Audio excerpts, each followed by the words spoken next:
ونفخ في الصور فصعق من في السماوات ومن في الأرض إلا من شاء الله প্রথমবার যখন সিংহায় ফুৎকার দেওয়া হবে, আসমান এবং জমিনের মধ্যে যা কিছু আছে সব ধ্বংস হয়ে যাবে। ইল্লা মান শাআল্লাহ, তবে আল্লাহ তাআলা যেগুলো চান সেগুলো ছাড়া। প্রথমবার যখন সিংহায় ফুৎকার দেওয়া হবে, এরপর আবার দ্বিতীয়বার সিংহায় ফুৎকার দেওয়া হবে। প্রথমবার সিংহায় ফুৎকার দেওয়ার কত সময় পর দ্বিতীয়বার সিংহায় ফুৎকার দেওয়া হবে, এই বিষয়ে হযরত আবু হুরায়রা রাদিয়াল্লাহু তাআলা আনহুকে জিজ্ঞাসা করলেন। হযরত আবু হুরায়রা রাদিয়াল্লাহু তাআলা আনহু বললেন, প্রথমবার সিংহায় ফুৎকার দেওয়ার 40 পর দ্বিতীয়বার সিংহায় ফুৎকার দেওয়া হবে। হযরত আবু হুরায়রা রাদিয়াল্লাহু তাআলা আনহুকে জিজ্ঞাসা করা হলো 40 দিন পর নাকি? তিনি বললেন না। তাকে আবার জিজ্ঞাসা করা হলো 40 সপ্তাহ পর নাকি? তিনি বললেন না। তাকে আবার জিজ্ঞাসা করা হলো 40 মাস পর নাকি? তিনি বললেন না। তাকে আবার জিজ্ঞাসা করা হলো 40 বছর পর নাকি? তিনি বললেন না। সুতরাং বোঝা গেল এই কিয়ামতের বিষয়ের জ্ঞান যার কাছে আছে তিনি হলেন কে? আল্লাহ তাআলা পরবর্তী আয়াতের মধ্যে জানায় দেন, সুম্মা নুফিখা ফীহি উখরা ফাইযা হুম কিয়ামুন ইয়ানযুরুন। দ্বিতীয়বার যখন সিংহায় ফুৎকার দেওয়া হবে, মানুষগুলো তার শয়নস্থল থেকে দাঁড়িয়ে যাবে। মানুষ যখন তার শয়নস্থল থেকে দাঁড়িয়ে যাবে, দাঁড়িয়ে জিজ্ঞাসা করবে, আমাদের এই শয়নস্থল থেকে কে আমাদেরকে জাগ্রত করলো? তখন সেই সময়ের পরিস্থিতিটা কেমন হবে আল্লাহ তাআলা সূরাত ইয়াসিনের মধ্যে জানায় দেন, ক্বালু ইয়া ওয়াইলানা মান বা'আথানা মিন মারকাদিনা হাযা মা ওয়া'আদার রাহমানু ওয়া সাদাকাল মুরসালুন। সেদিন তারা বলতে থাকবে, আমাদের শয়নস্থল থেকে আমাদেরকে যে কে জাগ্রত করলো? এক বর্ণনায় পাওয়া যায় ফেরেশতারা উত্তর দিবে, আরেক বর্ণনায় পাওয়া যায় মুমিন বান্দারা উত্তর দিবে, হাদা মা ওয়া'আদার রহমান, এটা হলো সেই ওয়াদা যে ওয়াদা তোমার রব দুনিয়ায় থাকা অবস্থায় তোমার সাথে করেছেন। ওয়া সাদাকাল মুরসালুন, এবং এই বিষয়টাকেই রাসূলগণ সত্যায়ন করেছিলেন। আল্লাহ তাআলা কুরআনুল কারীমের অন্য আয়াতে জানায় দেন, ওয়া নাদউল মাওয়াজিনাল কিসতা লিয়াউমিল কিয়ামাতি ফালা তুযলামু নাফসুন শাইআ। কিয়ামতের ময়দানে আমি একটা সত্যনের মানদণ্ড কায়েম করব, ফালা তুযলামু নাফসুন শাইআ, সেদিন কারো উপর কোনো প্রকার জুলুম করা হবে না। ওয়া ইন কানা মিসকালা হাববাতিন মিন খারদালিন আতাইনা বিহা, যদি কারো যাররা পরিমাণ আমল থাকে, চাইতা ভালো কিংবা মন্দ, আমি তা উপস্থিত করে ছাড়ব। ওয়া কাফা বিনা হাসিবিন, সেদিন হিসাব গ্রহণকারী হিসাবে আমি নিজেই যথেষ্ট হয়ে যাব। তো কিয়ামতের ময়দানটা আল্লাহ তাআলা কেন কায়েম করবেন, অন্য আরেকটা আয়াতের মধ্যে আমাদেরকে স্পষ্ট জানিয়ে দিচ্ছেন। আল্লাহ তাআলা বলেন, وَإِنَّمَا تُوَفَّوْنَ أُجُورَكُمْ يَوْمَ الْقِيَامَةِ, কিয়ামতের দিন তোমাদেরকে পূর্ণ মাত্রায় প্রতিফল প্রদান করা হবে। সেদিন সফল কারা বিফল কারা আল্লাহ তাআলা পরবর্তী অংশের মধ্যে জানায় দেন, ফামান যুহজিহা আনিন নার, সেদিন সফল হলো তারা যাদেরকে জাহান্নামের আগুন থেকে মুক্তি দেওয়া হবে। ওয়া উদখিলাল জান্নাতা ফাকাদ ফাজ, এবং যাদেরকে জান্নাতে প্রবেশের সুযোগ দেওয়া হবে। কিয়ামতের ময়দানে যখন মানুষ তার শয়নস্থল থেকে উঠবে, তাদের অবস্থাটা বিভীষিকাময় হবে। মানুষের হুঁশ থাকবে না, একজন আরেকজনকে বলা বলি করতে থাকবে। আল্লাহ তাআলার সাথে কথা বলার যদি কোনো উপায় পাইতাম, আল্লাহ তাআলার সাথে কথা বলার যদি কোনো মাধ্যম পাইতাম, আল্লাহ তাআলার কাছে একটু আবেদন জানাইতাম, আল্লাহ যেন আমাদের হিসাবটা অতি দ্রুত গ্রহণ করে নেয়। তখন পরামর্শ সাপেক্ষে সবাই বলবে চলো কোন নবীর কাছে গিয়ে আবেদন জানাই যেন তিনি আল্লাহর কাছে বলেন। সবাই পরামর্শ করে সবাই দলে দলে হযরত আদম আলাইহিস সালামের কাছে গিয়ে হাজির হবেন। সবাই যখন হযরত আদম আলাইহিস সালামের কাছে যাবে, আদম আলাইহিস সালামের কাছে গিয়ে আবেদন জানাবে, হে আদম নবী, আপনি তো নবী হিসাবেও প্রথম, আপনি তো মানুষ হিসাবেও প্রথম। আজ এই কিয়ামতের কঠিন মুহূর্তে আমাদের হয়ে যদি একটু আল্লাহর কাছে আবেদন জানাইতেন, আল্লাহ যেন অতি দ্রুত আমাদের হিসাবটা গ্রহণ করে নেয়। তখন হযরত আদম আলাইহিস সালাম উত্তর দিবে, আমি যদিও মানুষ হিসাবে প্রথম এবং নবী হিসাবেও প্রথম, আল্লাহ তাআলা যখন আমাকে জান্নাতে থাকার সুযোগ দিয়েছিলেন, আল্লাহ তাআলা বলেছেন ওই জান্নাতে ওই দূর সীমান্তে দেখা যায় ওই গন্ধম গাছের নিচে যাওয়া যাবে না, কিন্তু আমি শয়তানের দোকায় পড়ে আল্লাহ তাআলার সেই আদেশ মানি নাই। না জানি আমার ভয় হয় আল্লাহ তাআলা সেই অপরাধের কারণে আজকে এই কিয়ামতের কঠিন মুহূর্তে আমাকে পাকড়াও করে ফেলে। তখন মানুষ দলে দলে নিরাশ হয়ে যাবে। আদম আলাইহিস সালাম বলবে, আজকে আমার নিজেরই কোনো উপায় নাই, তোমরা বরং নূহ নবীর কাছে যাও। মানুষ দলে দলে নূহ নবীর কাছে যাবে। নূহ নবীর কাছে যাওয়ার পর নূহ নবীর কাছে গিয়ে আবেদন জানাবে, হে নূহ নবী, আপনি তো আল্লাহ তাআলার একজন প্রিয় নবী, আপনি আল্লাহ তাআলার আদেশে ধৈর্য সহকারে এই দুনিয়ার জমিনে 950 বছর দিনের দাওয়াত প্রদান করেছেন। এই উসিলা করে আল্লাহর কাছে যদি আপনি একটু আবেদন জানাইতেন, আল্লাহ যেন আমাদের হিসাবটা অতি দ্রুত গ্রহণ করে নেয়। নূহ নবী বলবে, না না, আজকে আমারও কোনো উপায় নাই, আজকে আমারও কোনো উপায় নাই, তোমরা বরং ইব্রাহিম খলিলুল্লাহর কাছে যেতে পারো। মানুষ দলে দলে ইব্রাহিম খলিলুল্লাহর কাছে যাবে। ইব্রাহিম খলিলুল্লাহর কাছে গিয়ে আবেদন জানাবে, হে ইব্রাহিম খলিলুল্লাহ, আপনি তো আল্লাহ তাআলার বন্ধু নবী, আপনার উপাধি হলো ইব্রাহিম খলিলুল্লাহ। আপনি যদি এই উসিলায় আল্লাহর কাছে একটু আবেদন জানাইতেন, আল্লাহ যেন আমাদের হিসাবটা অতি দ্রুত গ্রহণ করে নেয়। তখন ইব্রাহিম খলিলুল্লাহ বলবেন, না না, আজকে আমারও কোনো উপায় নাই, তোমরা বরং মূসা কালিমুল্লাহর কাছে যাও। সবাই দলে দলে মূসা কালিমুল্লাহর কাছে যাবে। মূসা কালিমুল্লাহর কাছে যাওয়ার পর মূসা কালিমুল্লাহর কাছে গিয়ে আবেদন জানাবে, হে মূসা কালিমুল্লাহ, আপনি তো এমন নবী, দুনিয়ায় থাকা অবস্থায় তোর পাহাড়ে গিয়ে আল্লাহ তাআলার সাথে সরাসরি কথা বলতেন। আল্লাহ তাআলার কাছে যদি আপনি আমাদের হয়ে আজ এই কিয়ামতের কঠিন মুহূর্তে আমাদের জন্য একটু আবেদন জানাইতেন, আমাদের বড় উপকার হতো। তখন মূসা কালিমুল্লাহ বলবে, না না, আজকে আমারও কোনো উপায় নাই, বরং তোমরা ঈসা রূহুল্লাহর কাছে যাও। মানুষ দলে দলে যখন ঈসা রূহুল্লাহর কাছে যাবে, ঈসা রূহুল্লাহর কাছে গিয়ে আবেদন জানাবে, হে ঈসা রূহুল্লাহ, আপনি তো আল্লাহ তাআলার কুদরতি নবী, আল্লাহ তাআলার কাছে যদি এই কিয়ামতের কঠিন মুহূর্তে আমাদের হয়ে একটু আবেদন জানাইতেন, আল্লাহ তাআলা আর কারো কথা না শুনলেও আপনার কথা শুনতেন। তখন ঈসা রূহুল্লাহ বলবে, না না, আজকে আমারও কোনো উপায় নাই, সুতরাং আজকে যার কাছে গেলে লাভ হবে তোমরা তার কাছে যাও। তিনি হলেন নবী রহমত, রহমাতুল লিল আলামিন, মুহাম্মাদুর রাসূলুল্লাহ সাল্লাল্লাহু আলাইহি ওয়াসাল্লাম। মানুষ যখন দলে দলে মুহাম্মদ সাল্লাল্লাহু আলাইহি ওয়াসাল্লামের কাছে গিয়ে আবেদন জানাবে এবং রাসূলুল্লাহ যখন দেখবেন তার উম্মতের এই পরিস্থিতি, তখন রাসূলুল্লাহ সাল্লাল্লাহু আলাইহি ওয়াসাল্লাম আল্লাহ তাআলার সামনে সিজদায় পড়ে যাবেন।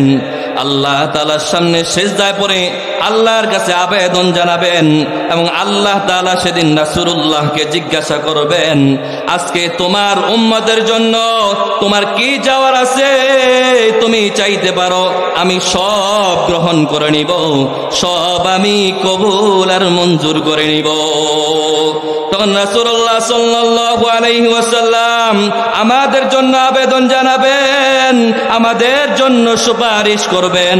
তখন আল্লাহ তাআলা রাসূলুল্লাহ সাল্লাল্লাহু আলাইহি ওয়াসাল্লামের সুপারিশ গ্রহণ করে নিবেন। সুবহানাল্লাহ। প্রিয় উপস্থিতি, আল্লাহ তাআলা রাসূলের সুপারিশ গ্রহণ করার পর আল্লাহ তাআলা আমাদের মাত্র হিসাবটা গ্রহণ করা শুরু করবেন। তখন হিসাব যখন গ্রহণ করবে, আল্লাহ তাআলা মানুষকে তার আমল নামা সম্পর্কে জিজ্ঞাসা করবে। অপরাধী মানুষকে যখন তার আমল নামা সম্পর্কে, তাদের আমল সম্পর্কে জিজ্ঞাসা করবে, সে তার অপরাধ সম্পর্কে অস্বীকার করবে।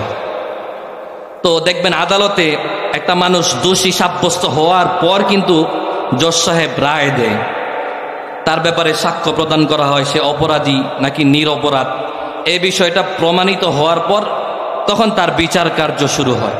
ঠিক তেমনিভাবে কিয়ামতের ময়দানে আল্লাহ রব্বুল আলামিন সাক্ষী হিসাবে তিনটা মাধ্যম দাঁড় করাবেন মানুষ যখন তার অপরাধকে অস্বীকার করবে। আল্লাহ রব্বুল আলামিন পবিত্র কুরআনুল কারীমের মধ্যে জানায় দেন, ওয়াকাফা বিল্লাহি শাহীদা, সেদিন সাক্ষী হিসাবে আল্লাহ তাআলাই যথেষ্ট হয়ে যাবেন। আল্লাহ তাআলা সূরাতুল ইনফিতারের মধ্যে জানায় দেন, কিরামান কাতিবিনা ইয়ালামুনা মা তাফআলুন, সেদিন মানুষ যখন তার অপরাধ সম্পর্কে অস্বীকার করবে তখন আল্লাহ তাআলা ফেরেশতাদেরকে সাক্ষী হিসাবে দাঁড় করাবেন। আমরা জানি আমাদের ডান কাঁধে ফেরেশতা আছে, বাম কাঁধে ফেরেশতা আছে।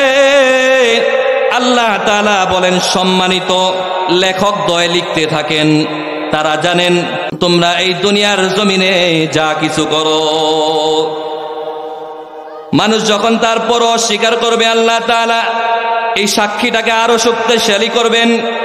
আল্লাহ তাআলা সূরা কফের মধ্যে জানায় দেন, মা ইয়ালফিযু মিন কওলিন ইল্লা লাদাইহি রাকীবুন আতীদ, মানুষ তার নিজের মুখে যা বলুক না কেন তা সংরক্ষণ করার জন্য সদা সর্বদা একজন চতুর ফেরেশতা নিয়োজিত রয়েছে।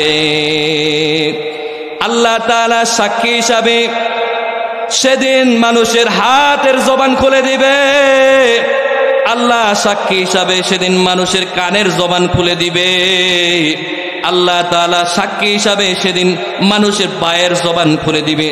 তার হাত পা গুলো তার ব্যাপারে আল্লাহ তাআলার কাছে সাক্ষ্য প্রদান করতে থাকবে। আল্লাহ তাআলা সূরা ইয়াসিনের মধ্যে জানায় দেন, আল ইয়াউমা নাখতিমু আলা আফওয়াহিহিম ওয়া তুকাল্লিমুনা আইদিহিম ওয়া তাশহাদু আরজুলুহুম বিমা কানু ইয়াকসিবুন।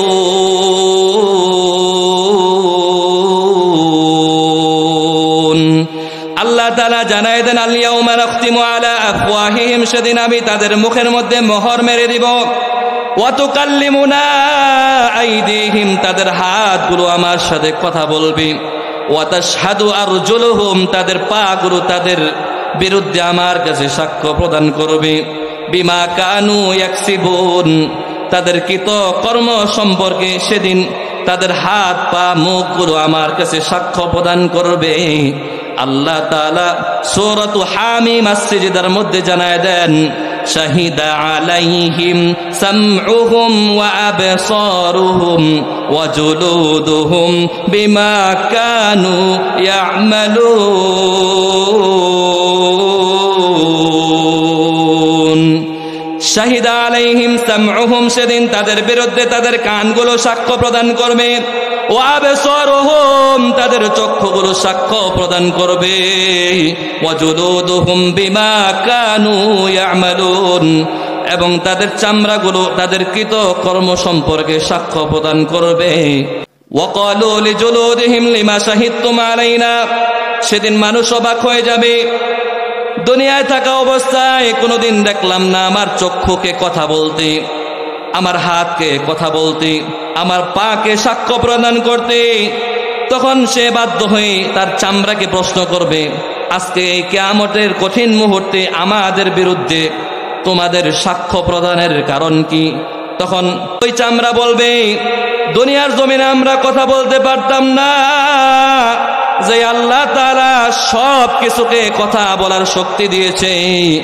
আজ এই কিয়ামতের কঠিন মুহূর্তে সেই আল্লাহ তাআলাই আমাদেরকে তোমাদের বিরুদ্ধে সাক্ষ্য প্রদানের অনুমতি প্রদান করেছে।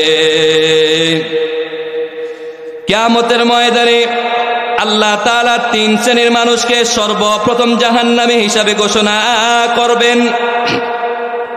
প্রথমত ওই আলেম বা ওই কারি, যে আলেম বা যেই কারি শুধুমাত্র টাকা ইনকাম করার জন্য আলেম হয়েছে, আল্লাহ তাআলা ওই আলেমকে ডেকে জিজ্ঞাসা করবে, দুনিয়াতে তোমার ইলম শিখার কারণ কি ছিল? তখন ওই আলেম বলবে, আল্লাহ দুনিয়াতে তো আমি ইলম শিখেছিলাম, আলেম হয়েছিলাম শুধুমাত্র আপনার সন্তুষ্টি লাভ করার জন্য। তখন আল্লাহ তাআলা বলবে, না, তুমি আমার জন্য আলেম হও নাই, তুমি বরং আলেম হয়েছো। মানুষ তোমাকে বড় আলেম বলবে, মানুষ তোমাকে বড় বক্তা হিসাবে জানবে। এই কিয়ামতের কঠিন মুহূর্তে তোমাকে আমি ঘোষণা দিচ্ছি, দুনিয়ার জমিনে মানুষের কাছে তোমার যা চাহিদা ছিল তুমি দুনিয়াতেই সব পেয়ে গেছো। সুতরাং আজ এই কিয়ামতের কঠিন মুহূর্তে আমার কাছে পুরস্কার হিসাবে তোমাকে দেওয়ার মতো কোনো কিছুই নাই। তোমার ঠিকানা হলো একমাত্র জাহান্নাম। কিয়ামতের ময়দানে আল্লাহ তাআলা দ্বিতীয়তে ওই শহীদকে সর্বপ্রথম জাহান্নামী হিসাবে ঘোষণা করবেন। ওই শহীদকে ডেকে বলবেন, দুনিয়ার জমিনে তুমি শহীদ হয়েছিলা, তোমার উদ্দেশ্য কি ছিল? ওই শহীদ ব্যক্তি বলবে, আল্লাহ আমি তো দুনিয়ার জমিনে শুধুমাত্র আপনার সন্তুষ্টি লাভ করার জন্যই শহীদ হয়েছিলাম। তখন আল্লাহ তাআলা বলবে, না না, তুমি দুনিয়াতে আমার জন্য শহীদ হও নাই, তুমি জিহাদের ময়দানে যুদ্ধ করতে করতে শহীদ হয়েছিলা। মানুষ তোমাকে বড় বীর হিসাবে জানবে, মানুষ তোমাকে শহীদ হিসাবে মর্যাদাবান বলবে। দুনিয়ার জমিনে মানুষের কাছে তোমার যা আশা ছিল দুনিয়াতেই সব পেয়ে গেছো। সুতরাং আজ এই কিয়ামতের কঠিন মুহূর্তে আমার কাছে তোমাকে দেওয়ার মতো কোনো কিছুই নাই। তোমার ঠিকানা হলো একমাত্র জাহান্নাম। আল্লাহ তাআলা ওই দানশীল বা দানবীরকে ডেকে বলবেন, দুনিয়াতে তুমি মসজিদ মাদ্রাসায় এবং সব কল্যাণকর ফান্ডে তুমি দান করতা, তোমার উদ্দেশ্য কি ছিল? তখন ওই দানশীল দানবীর বলবে, আল্লাহ আমি দুনিয়ার জমিনে দান করতাম শুধুমাত্র আপনার সন্তুষ্টি লাভ করার জন্য। তখন আল্লাহ তাআলা বলবেন, না না, তোমার কথা সত্য নয়, তুমি দান করতা, মানুষ তোমাকে বড় দানবীর বলবে, মানুষ তোমাকে বড় দানশীল বলবে। দুনিয়ার জমিনে মানুষের কাছে তোমার যা চাহিদা ছিল সব পেয়ে গেছো। সুতরাং আজ এই কিয়ামতের কঠিন মুহূর্তে আমার কাছে তোমাকে দেওয়ার মতো কোনো কিছুই নাই। তোমার ঠিকানা হলো একমাত্র জাহান্নাম। কিয়ামতের ময়দানে যখন আল্লাহ তাআলার সামনে মানুষ অপরাধী হিসাবে সাব্যস্ত হবে, আল্লাহ তাআলা কারো আমলনামা ডান হাতে দিবে, কারো আমলনামা বাম হাতে দিবে। একদল মানুষ সেদিন অপরাধী হিসাবে আল্লাহ তাআলার কাছে সাব্যস্ত হবে। আল্লাহ তাআলা সেদিন তাদের আমলনামার হিসাব নিয়ে তাদের আমলনামাটা, তাদের রেজাল্টটা, তাদের ফলাফলটা তাদের বাম হাতে দিবে। বাম হাতে আল্লাহ তাআলা তাদের আমলটা দিয়ে তাদের বুকটা চিরে তাদের হাতটা পেট দিয়ে বের করেন। আল্লাহ তাআলা মানুষকে বলবে, এবার দেখ তোর আমলনামা দেখ। তখন মানুষ বলবে, আল্লাহ আমি তো আমার আমলনামা দেখতে পাই না। তখন ফেরেশতাকে বলবে, তার ঘাটটা মচকিয়ে তার মুখটা পিছনের দিকে ফিরিয়ে দাও। ফেরেশতা আল্লাহ তাআলার আদেশে তার ঘাটটা মটকে তার মুখটা পিছনের দিকে ফিরিয়ে দিবে। যখন সে দেখবে তার আমলনামার এই করুণ অবস্থা, তখন সে আফসোস করে বলতে থাকবে, ইয়া ওয়াইলাতানা মালি হাযাল কিতাবি লা ইউগাদিরু সগীরাতাও ওয়ালা কাবীরাতান ইল্লা আহসাহা। ইয়াকুলুনা ইয়া ওয়াইলাতানা, মানুষ মানুষ আফসোস করতে বলতে থাকবে, হায় আফসোস, এটা তো এমন আমল নামা, আমাদের জিন্দেগির যত ছোট বড় গুনাহ আছে একটা গুনাহকে ওই আমল নামা বাদ দেয় নাই। তখন আল্লাহ তাআলা সেদিন আমল নামা দিয়ে তাদেরকে জাহান্নামী হিসাবে ঘোষণা করবেন।